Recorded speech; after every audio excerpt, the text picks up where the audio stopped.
Thank you, everybody. Welcome to Build. I'm your host, Ricky Camilleri. He first caught our eye as the original Jim, or Tim, on the British Office, but since then, the man has been The Hobbit. He was in the first season of The Incredible Fargo. He's on Sherlock, Black Panther, Shaun of the Dead, Hot Fuzz.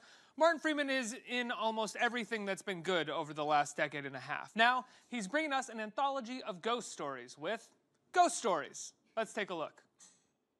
Ladies and gentlemen, my name is Professor Phillip Goodman. My job is to explain the unexplainable, untangle the truth from the fiction. You don't have to have your life ruled by superstitious fear.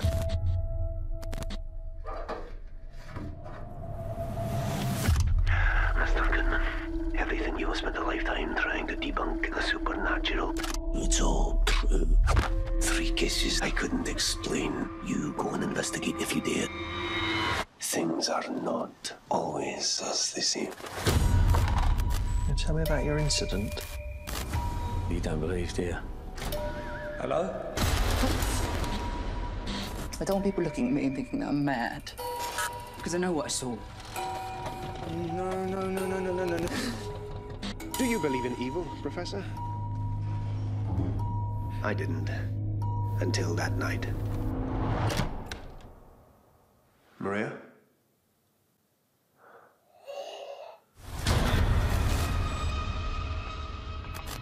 These are signs. I know you're still there! The spirit.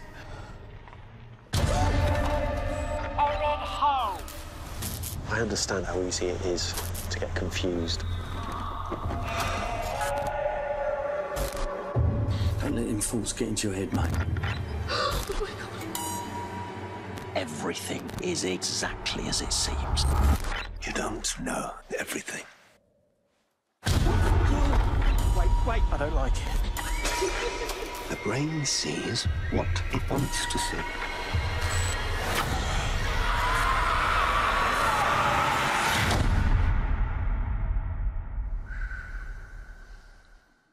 Everybody, the great Martin Freeman, let's hear it.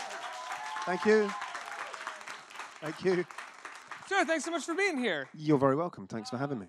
Before we get into the nitty-gritty of this specific movie, are you a horror movie fan? Are you a fan of the supernatural and ghost stories, for lack of a better phrase right now? I mean, I like horror films that are...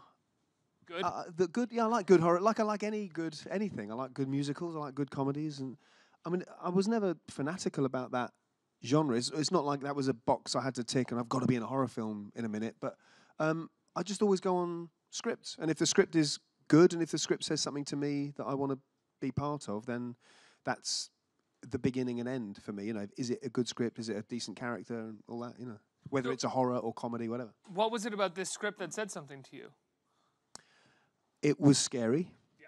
I knew I'd be working with Andy and Jeremy, who are the writers and directors of the film, who are the nicest people in the world.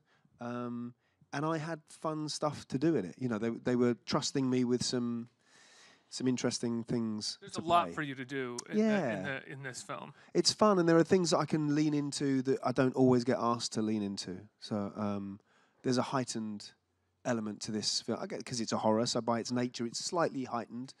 It's a bit more theatrical than some things I do. And, Is that what you feel like you don't get to really lean into that much as a theatrical element of acting? Not when I mean, I do when I'm on stage. I can be theatrical in the theatre, but yeah, I mean, I'm not massively. I'm not probably a massively theatrical performer in front of a camera. I don't think. Yeah, I guess, I mean, if, you know, people first took notice of you on The Office, where it's like your job in there was to be kind of the least theatrical performer, surrounded by those that are being like, you know, I suppose I've had a few jobs, and that was the first notable one where my role in it is almost to be a conduit for the audience, you know. Right. So in that sense, I've played a few parts where I am the sort of proxy audience member in the show. You know what I mean?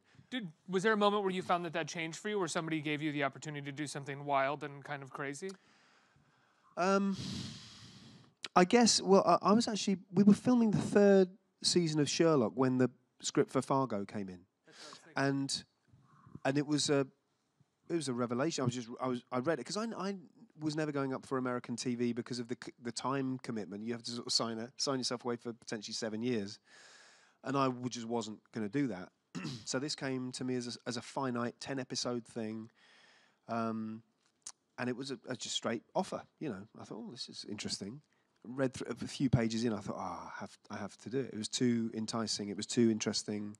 It had the shades of dark and light and everything in between. It was, for grown-ups. It was good. It was TV for grown-ups. I imagine that is such a fun world for an actor to play in because you are allowed to chew a little bit, but at the same time, there's something about that world that will always reel you in or always sort of create something that is grounded enough for you as the actor to really go as far as you want without it ever sort of being too much for the audience. Yeah, I think whatever job you're in, whatever style or genre, I think it always has to be rooted in reality. There always has to be some grounding in a believability in a situation, whether it's horror or whether it's Wernham Hogg in a paper factory, you know. You have to...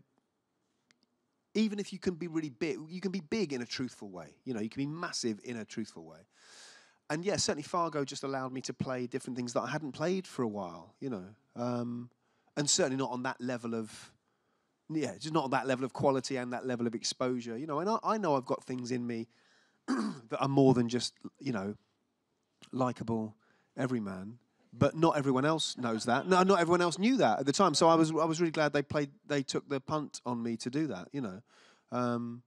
It's so interesting the way that actors get boxed in that way sometimes because I think if you have a good eye and if you watch enough stuff, you can tell when a likable everyman is also fairly obviously capable of more than that. I remember watching those early episodes of The Office and noticing all those actors and being kind of like, all these people are incredible. It doesn't matter if they're doing this or if they're doing something else that they're given. Yeah, I mean, hopefully, I mean, everyone has, you know, everyone has limitations and everybody is better at some things than others. You know, it would be crazy while you should push as much for yourself and say I can do this and that, it would be crazy to go I can do anything equally well as everybody. No, you can't. You know, so you doing any sort of Fred Astaire dancing or anything, or maybe? No, I am amazing at that. Oh, I'm an amazing. No, don't laugh. I am seriously good at that. No, there are some things that you are not going to be as good at as you are at other things, you know. Right. But it's nice to be able to stretch, you know. And I think, generally speaking, if you can see a very, very good actor, and you think, yeah, they're good. Likely, they might be good in something else. Occasionally, people are not good outside of one thing. But some people have got one thing in them, that's it. But often, if you see someone be good in a thing, they could probably be good in something else, you know, if given the chance, I think. Well, I think one of the things when you talk about challenging yourself here is that without, you know, giving anything away, there's a wonderful twist during the film that I don't want to spoil. The Fred Astaire moment. Yes, exactly. And it wasn't Fred Astaire who was it Gene Kelly that dances on the ceiling, or is that Fred Astaire? I don't remember. That was what in that does the dance like up on the ceiling. Fred did that. Fred did that. I think Gene did it as well. Oh. Yeah, and then I did it. And then you did it, of course. That is the shocking twist in this horror movie. I improved on all of it. Finally, someone's done it properly. You turn to the camera in the middle of the movie and say, "Hold on a second, I'm gonna dance. Let me just do this," and then the movie goes back to doing what it's doing. Is that you have these scenes where you have to make exposition entertaining and give it a tone and give it which I think is kind of the hardest thing for an actor to do, even when it's well-written exposition. And it has to be well-written, of course. You know, there's only so much. I will happily take whatever credit comes my way, but you have to always acknowledge that, well, I didn't write this on the spot. You know, this is good writing. That's the reason I try and do scripts, is because I like the writing, and I have to believe in the writing in order to take something on.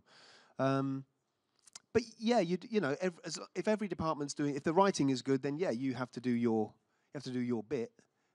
But essentially, virtually all my decisions are made on the strength of the script. It's not even always the strength of the character, although the character that I play has to be, I have to like that character or think I can do something with it. But even if it's a smaller character, well, like this is not my film. You know, it's definitely not my film.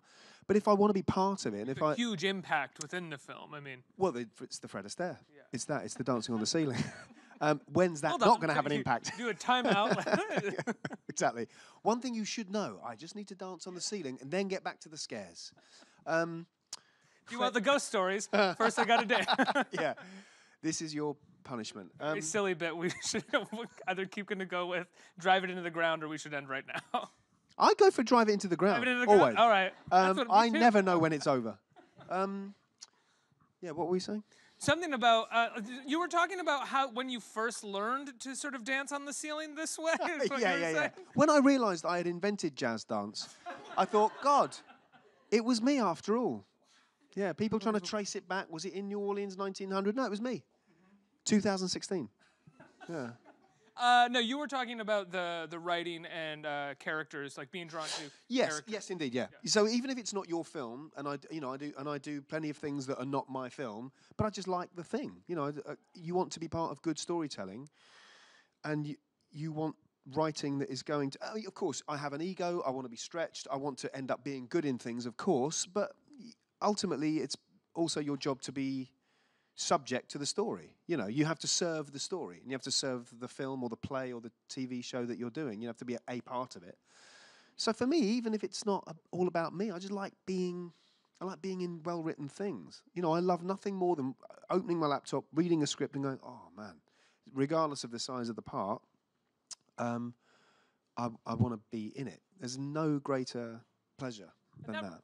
And that really shows over the course of your career. I mean, looking at your body of work, it's all things that are very well written, conceived, and directed. Thanks. I'm lucky with that. Yeah. I mean, it's partly good fortune, of course, and it is, not to be, you should be modest and realistic about your part in that, but you can also take some credit in judgment, right. And taste and your execution of that taste. Because I'm not just a pinball going, yeah, whatever. I do want to actually have an aesthetic choice. Right. You met Edgar Wright, and you were like, oh, he's very talented. I would like to work with him. Well, look at the beard. Come on, he's got a great beard. Yeah, who wouldn't? And then you kind of took a shot on Gervais though, and Stephen Merchant. Nobody really knew what was going with those guys, right? And again, to be fair, you were also a young actor at the time. Probably. Yeah, man, I didn't really take a shot on it. I knew, yeah. These guys, I like them. I was like 28. You were still crafting your dance moves. And I was. Well, I was mainly only in jazz dance at that point. So when they said, "Oh, do you want to play a guy?" I was like, "Are there any? Is there any hoofing?" He went, "No." The BBC took a shot on them, for The Office, because they were very untried, untested writers and directors, and I think the fact that they stuck to their guns, again, as far as their aesthetic taste was concerned about that show, made it what it was. They could have given that show to, say a journeyman director or, someone who'd done loads of things sort of by the book, and it wouldn't have been that show. It needed Ricky and Steve to make that what it was, unquestionably. And of course, Ricky in the show was incredible and one of the best performances I've ever seen, let alone acted with. But that's their taste, and the BBC should be applauded for a million things. I will live and die by the BBC, but that's one of the things that they should take a lot of credit for. That they gave these two. Well, Merchant was young, Ricky was not very young, but they were brilliant. They were brilliant, and they were trusted. And if they hadn't been trusted, the show would not have been anything like the show it was. What's it like going from shooting something like the Hobbit films, Black Panther, Captain America, to shooting something like Ghost Stories? Well, I always think, and I try not to be too glib about it, but the difference for me is catering. That's where the difference is. It's craft services, or your job is the same. It's essentially the same, whatever scale work you are doing. Whether it's tiny or massive. Maybe move a little faster with something like this, or with something like no. You move slower in the hoofing. You mean in the dance? Because I did totally different choreography for this than I did for Black Panther. And a lot of the time, they don't even want it. That's the tragedy. It's cut. That's the tragedy. Of course it moves quicker. Yes, it does. Sorry, I'm being an idiot. No, I loved it. But at least I haven't yet said anything actually offensive. It's fine. No. All that's going on in my head is don't ruin this by saying awful things. Yeah. My blank expression was because I was trying to think of something funny, but my brain was going... Only saying bad things. It wasn't. Yes, it moves a lot quicker, of course. So, yeah, on a massive budget film, things can move slower, so they do. And on something... Do you prefer one or the other as an actor? I mean, really, in the doing of it, obviously I'm very pleased to be in, Hobbits and Black Panthers, of course. I'm very proud of them. The doing of it, you get to do more of the thing you love on smaller film because, you are doing the thing you love for most of the day. Whereas on a huge film, most of what you're doing in the day is not acting, is waiting. It's totally necessary, it's completely fair enough, but you're not You just get to do the thing that you love more on, I guess, smaller budget things by their very nature. Because we got to hurry up. We haven't got time to sit around. You've got to go and then move to the next location. So in all that time, you're getting to, between action and cut, you're getting to do the thing that you really love. Do you find, and this is, I think, hopefully I phrased this correctly, because That's not to say that no one should ever offer me a big film again. Please. I only want to do student movies. So if there's any 23-year-old first-time directors here. There probably are in here. I'm sure there are. Yeah. I can smell them. I can spot these. Got their script in their backpack and they're ready to give it to you right now. But do you find that it's easier to, I don't want to use the phrase stay in character, but sort of keep your energy up on a little film and on a bigger film? How do you get, you know, if you've been waiting 7 hours to get to your thing and you get on your mark, and they're like, go, how do you get yourself to that place if you haven't been running and gunning all day? Various ways, I guess. I mean, one of the ways, you know, acting it's a physical, technical exercise. You know, it's a physical act. You know, it's not intellectual. It's not academic. You have to sort of be doing it to be any good. That's the thing that actors say. When you're out of work, you're not a painter. You can't go to your canvas and do. Or you're a poet. You're doing that. An actor on their own is. I mean, yes, you can take classes, of course, but you miss that thing of just flexing those muscles. So I think the physical act. The last few years, I've done more and more work in accents that are not this one. So if I'm doing that, I'm staying in that accent all day, just so you're ready, you know, because it would be too difficult for me to go from speaking like this to Everett Ross in 3 minutes and it to be right. It would just kind of like sitting in your trailer and reading it in a different no, you're just saying everything. You know, I never stay in character, but I will stay in accent and I will stay in mode. You know what I mean? So so I won't demand anyone calls me Everett on set. But I will. But as Martin, I will say all the things to you in whatever accent. You know, we'd be still having the same conversations, but I'll be saying it in Glaswegian or Irish or American. You know, because it's, you know, that you need to keep that muscle going. But beyond that, again, without being obvious about it, that stuff about going from 0 to 60 like that's just where professionalism comes in. Do you know what I mean? That's your job. And you hone that over time, and it comes with experience. And actually what they refer to as craft when they kind of so, yeah, it is. Yeah. I mean, you know, when I was 25 and doing my first sort of TV jobs, I'd be out there, you know, at breaks and at lunch break, gabbing and, you know, just enjoying it, but just being high on the fact that I was on a set. And then after lunch, I'm just knackered. And anyone sort of over 35 knew you got to, you know, preserve something. You got to slow down. I mean, I like keeping myself. I like being with other people. On set, we're always playing games, usually something to do with music, or would you rather do this, or would you rather, just silly stuff, you know, not necessarily heavy political debate, but just stuff that keeps the ball in the air, you know. Like any job. Yeah, kind of. Yeah, I guess so. And of course you'll run lines with your co-workers, you know, but you know, sometimes you can be on set all day and have no lines, you know, that can be the case for a few days, you know, but you've got to be there at a certain point in the shot, and you know, stuff that is ostensibly not very taxing, but if you do it badly, it will show, or you'll just be cut, you know. So you have to still be on it, and there is a level of concentration that is, frankly, quite tiring if you're attending to it properly. There are harder things to do, of course, but you know, if you want, it's like anything. If you know, everyone can do anything unless you want to be good at it, you know. You have to work to be good at stuff. You know, I can do everything, but just not very well. You know, so there's only a few things I can do well. Yeah. Acting is one of them. No, actually, no. We go jazz dance. Yeah, jazz dance. Excuse me. Spoken word, poetry. Yeah, and then slam poetry. Yeah. Yeah. That's not just spoken word. Slam. Slam. Yeah. This, you know, Black Panther came out this year. It's now the highest grossing domestic film, I think, almost of all time. Like, it's surpassed So I hear, yeah. Titanic. Amazing, yeah. That's incredible. What is that like? Did any of you, I mean, you had, when you were shooting it, you knew that you were making something different, I imagine, but you would have no idea that it would land the way that it did. Not in the way that it did. I think, to be fair, there were clues. You know, we knew that people wanted this film, and you know, there's many levels to it. You know, it's a big Marvel film. Marvel films are generally pretty well received. They know what they're doing. It's a good setup they've got there, and it's a sort of big mainstay of contemporary cinema. Also, people like that character for all kinds of reasons and have done for 50 years. Also, there's the element of a certain audience wanting this for decades and being hungry to see a certain representation on screen. So all those things kind of have come together in a way that, you know, I flew over on the plane last night, and someone on the plane said, I've seen the film 7 times. You know, I took my mum, my dad, my boyfriend, you know. And that doesn't happen very often, you know. Like, people say... It happens with Titanic. Like, that was the last movie that happened. Yeah, I guess. It does. I'm always sort of wary of either inflating something's importance or whatever, but because yes, it is a film. It's a film. Yeah. But within that, it seems like an important moment as well. You know, for a lot of people, it's a film, and it's a little bit more as well. Right. So yeah, I'm very proud to be in that.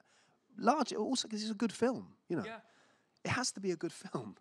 You know, I was speaking to Kugler about this and just saying it's all very well being the first whatever or being an important whatever. If it's not really well done, and if your craft is not really on point and on show, who cares? You know, then it's just a worthy, important film. So, but you know, it's an exciting, funny at times, thrilling film with a bit of politics with a small and a big P in it as well. You know, I like it.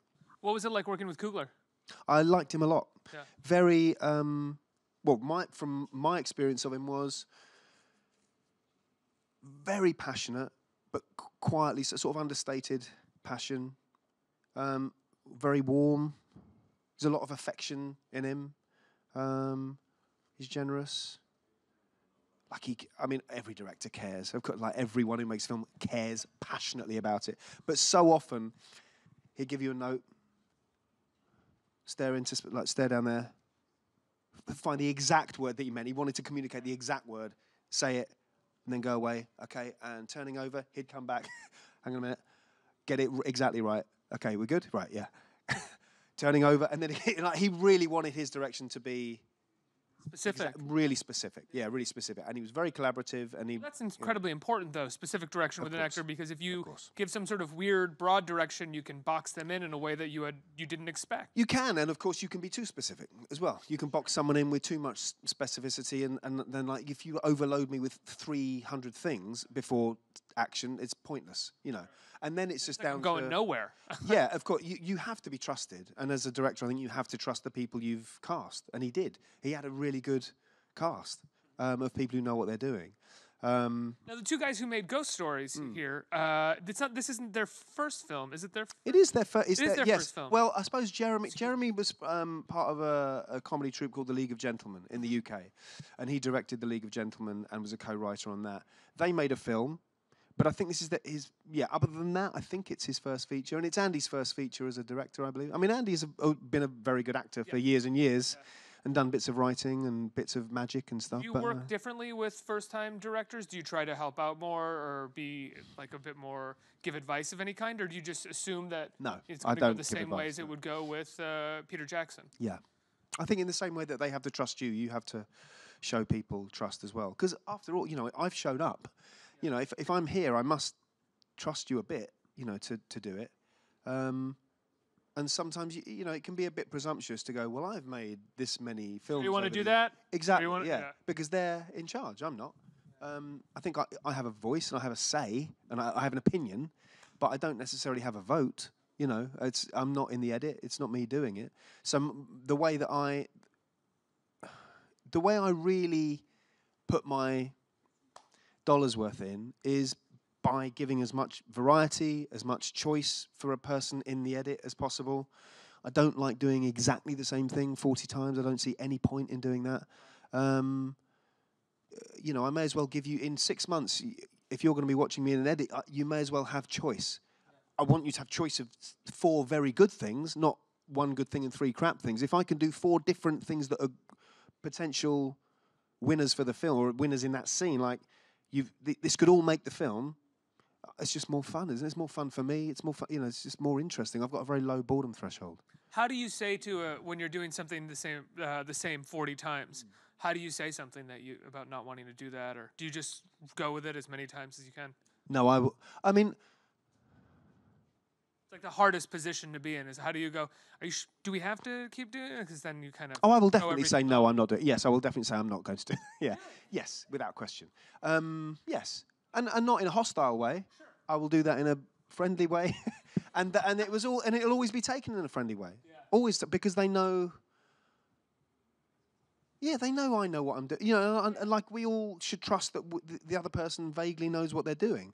So I'm not doing that to railroad the movie. Or to show off. I'm doing it because, well, when someone says to you, because occasionally happens, that was absolutely perfect. Do exactly the same thing. Why? Why?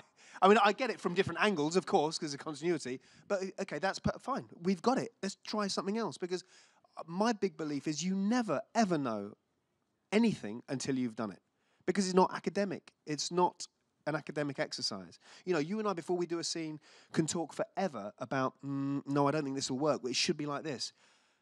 You never know until you've done it. Yeah. Because your idea, I might think, is a terrible idea. I do it, and it works. You know, it's the only way you'll find out. So I try and be as open as humanly possible to every idea from, not from him. But because his ideas are shit, I've met him before. But yeah, if the director's saying try this, of course I'll try it, and I'll give all of it the same weight. I won't try and make that one a bad take because it's his idea or her idea. I'll try and give them all equal weight, but you just don't know. And very often you think I know it should be like this, and you try it and you go, oh no, I was wrong. It shouldn't. There's an emotional component to this that you kind of can never really factor in until you're in the middle of doing it. Not at all. Thank God. And that is the real pleasure for me, is the unknown.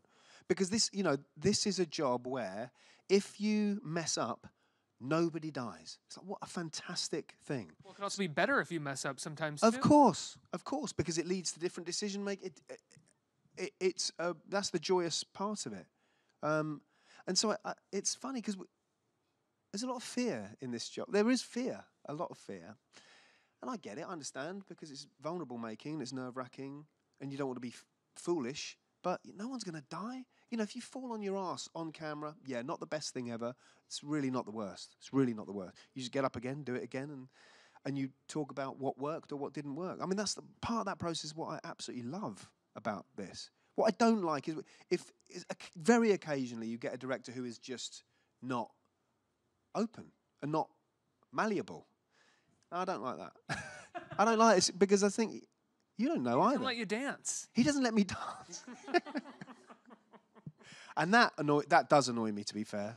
That does annoy me. I didn't get to do any of it in this. Well, I'm curious, when you talk about bringing something different to a moment or a scene, there is a moment in this film, I think it's probably the biggest scare in the whole film, just sort of genuine pop-out scare that's in the film involving you. How do you approach that scene in terms of doing something different or even bringing something new and emotional to it, considering it really demands like one specific kind of reaction? No, that's a fair point, and I should qualify that. Doing different things is great, but not only for its own sake. So if there are some things that just need to be hit. You need to hit your marks. You need to find all that stuff. So it's all very well being a free spirit and in the dark. No one can see you. No one can hear you. And sometimes there are only so many ways to skin that cat. You just have to. If it's look frightened, then look frightened in a few ways. But that's what it is.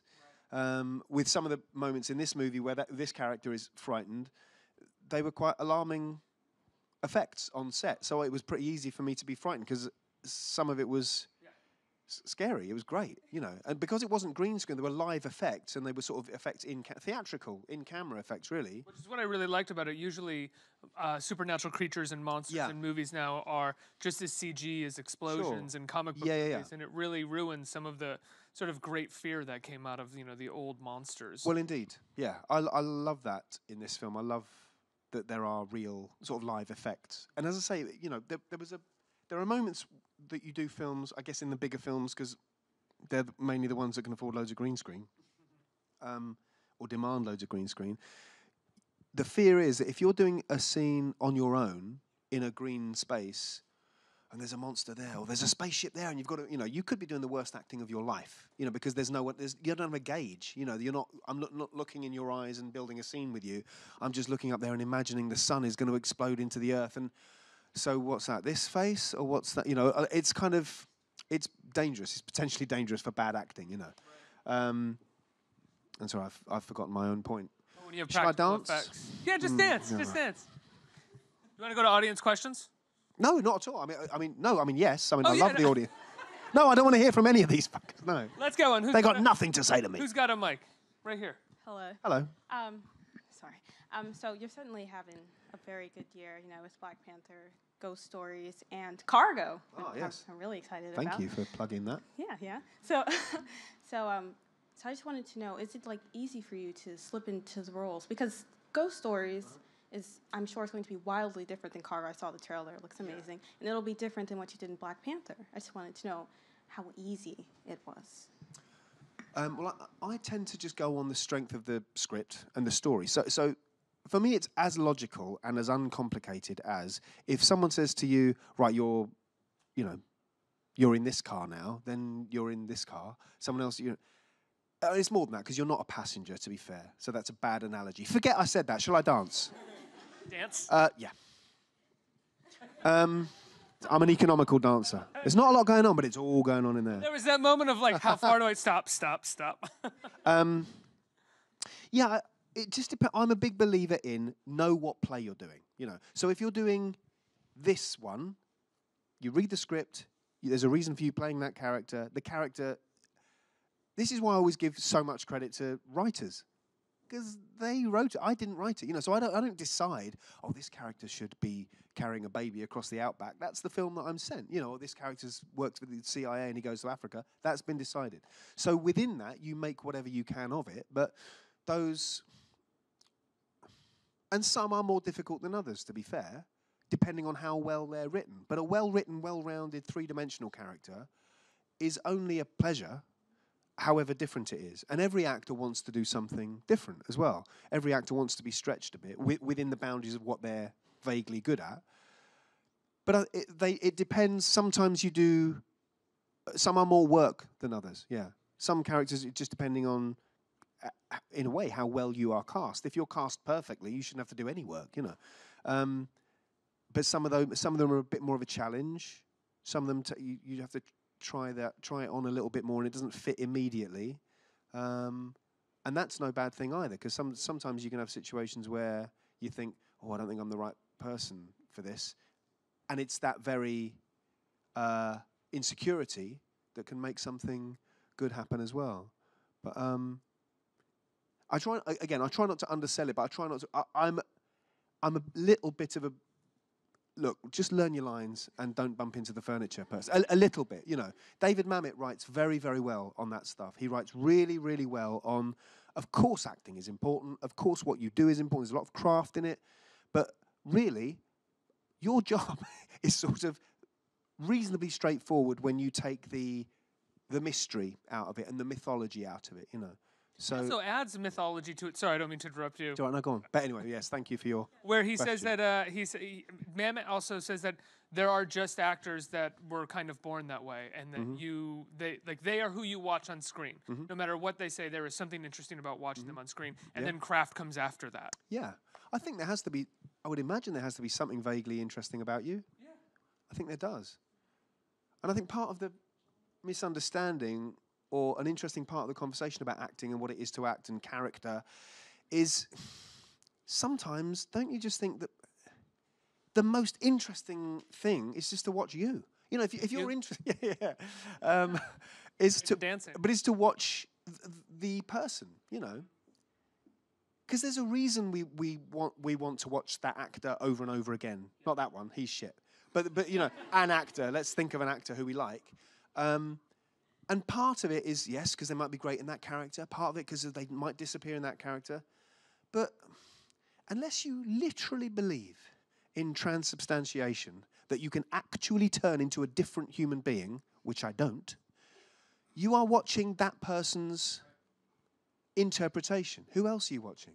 You are, you are still watching Daniel Day-Lewis.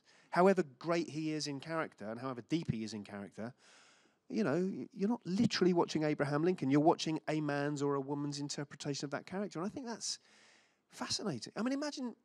I would argue with Daniel Day-Lewis, it is clear a lot of the time that we are what we love about him is that we are watching a very clear person's interpretation. I agree. But I think sometimes that conversation gets confused. And I think sometimes as younger people as well, you are sometimes, and this is only my opinion, obviously, but sometimes you're encouraged to think, no, real acting, real good acting is when I just disappear and I just get in the character and I've gone. I think, maybe. Do you want Jack Nicholson to disappear? I don't. I mean, part of the thing when you're watching The Shining or R.P. McMurphy, you know, in Cuckoos, you are watching a man who is unquestionably more interesting than anyone else you're going to meet that year, right? So, I wouldn't say character schmaracter, but let's just watch someone be charismatic and interesting and funny if they are those things, you know. Because I think a lot of the time we're watching that more than we realise we are. We are what, you know, De Niro. Is he one of the greatest actors ever? Yep. Do we always know it's Robert De Niro? Yep. It's like, who cares? Who cares? I think there's a sort of mythology about, I didn't even know it. Really? Didn't you? Is Judi Dench brilliant? Yep. Do you ever think it's somebody else? No, of course not. You know, it's like, that's clearly Judi Dench. You try and be as good as that. It's pretty tough, you know. So that, for me, I think is a little bit of a red herring sometimes of, you must make yourself disappear, you know. I had a piece of advice when I was at drama school. Like, if you want to disappear from yourself or lose your acting is the worst business to go into because you are faced with a lot of you know, good, bad, ugly, everything about yourself and what makes you tick as an actor. Because all you have is to dig around in you. You can't literally dig around in Abraham Lincoln. You only can dig around you and what might connect you to somebody else. But it's all you. It's only you. Thank God we have a lot of facets so you can pick on different parts of you. But yeah, of course it's you. I mean, and I'm a big fan of people who you do kind of think. I watch some performances and think, wow, it feels like I'm watching a documentary about whoever, you know, because that character is so well drawn by the writer and the director and the actor. But other times, I like watching actors have fun as well, you know, and be a bit naughty and be a bit, you know. I think one more question, and then right here. Hi. Yes. Hi. Hello. My question is how hard it was to learn different accents for different roles you played. Thank you. Well done. Thank you. Your accent is very good, by the way. Thank you. I don't She's really really try hard. I was born with it. No, she's Scottish. She's trying. She's putting that on. I do work at it. So I think what I try and avoid is a kind of skit version of the accent. You know, so I think very often as an actor, you know, most actors can probably do some impressions. Most actors can probably, you know, put on a voice and, you know, suddenly be somebody else for a minute. But if you're doing that for 4 months, it's quite different. So, for instance, on Fargo, that you could do the kind of SNL version of a Minnesota accent, or you can try at least, and in my case, I emphasise try, being very far away from that geography. You try and honour it as best you can. These are, you know, these are real people. Really are from Minnesota. Let's not make them all a joke, you know. So you keep that up. Yeah, I keep accents up all the time. I will go to I will go to an accent coach. There will often be an accent coach on the set. What's interesting is when you think you've licked an accent, you think, oh, great, I've got it. I can do that. And then someone will say, oh, no, that's something English people do. That Americans don't do that. And you think, oh, I never noticed that. Tiny things that you never picked up on. But those little details are all the things that make it real or not real. But yeah, I do work hard at that. Yeah, I mean, I often don't really like talking about processes, I suppose, because it's a little bit like talking about going to the bathroom or something. It just feels private, you know what I mean, or it feels indulgent. It can feel indulgent. But that is as a physical act. Speaking is a physical act, and speaking in someone else's accent for 12, 14 hours a day is tiring, man. It's really tiring. So sometimes when I read scripts now, and quite a lot of them are in other accents than mine, you know, I kind of have to gird my loins a little bit and go, well, I'm going to be knackered on the show, you know, because there's the making of the job and then there's the speaking in a completely different way, which is more tiring than you think, actually, you know. Yeah. Ghost Stories. Well done. It's a great accent. Ghost Stories comes out IFC Center. When can people see it? How can people see it? Oh, no. Now I can't remember, can I? Because all I've got in my head is jazz dance. Hey? Tomorrow. It's tomorrow, I'm being told. Amazing. Yeah, tomorrow. You can see it tomorrow. And there's some incredible scares. It's a great addition to the genre. I really enjoyed it.